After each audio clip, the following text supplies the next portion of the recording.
Bom dia, pessoal, tudo bem? Aqui na tabela periódica nós temos as colunas que estão em pé, conforme vocês podem observar. As colunas são chamadas de famílias ou grupos.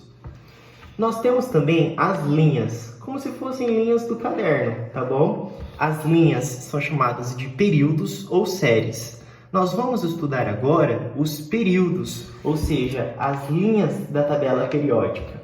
Pessoal, aqui ó, se a gente for contar, eu tenho uma linha, 2, 3, 4, 5, 6, 7 linhas, ou seja, eu tenho 7 períodos, tá?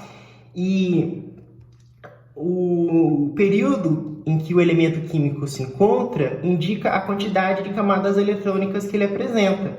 Por exemplo, o potássio ele está no quarto período. Então, o fato dele estar no quarto período significa que ele tem 4 camadas eletrônicas, tá bom? E aqui, ó, por exemplo, o sódio e o magnésio, como eles estão no mesmo período da tabela periódica, eles vão apresentar a mesma quantidade de camadas eletrônicas, no caso, 3.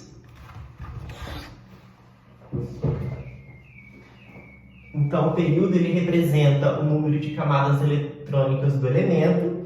Aqui a gente tem o núcleo, lembra? E aqui a gente tem as camadas eletrônicas, K, L. Por exemplo, na camada K eu tenho 2 elétrons, porque eu tenho apenas o subnível S.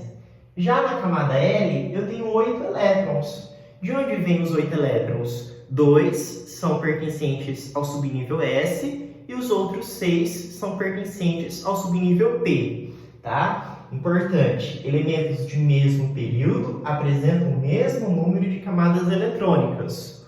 O número do período indica o número de camadas eletrônicas. Então, por exemplo, o elemento está no terceiro período, então quer dizer que ele tem quantas camadas eletrônicas? 3. O magnésio, ele está no terceiro período, então ele tem essa quantidade de camadas eletrônicas. Um grande abraço!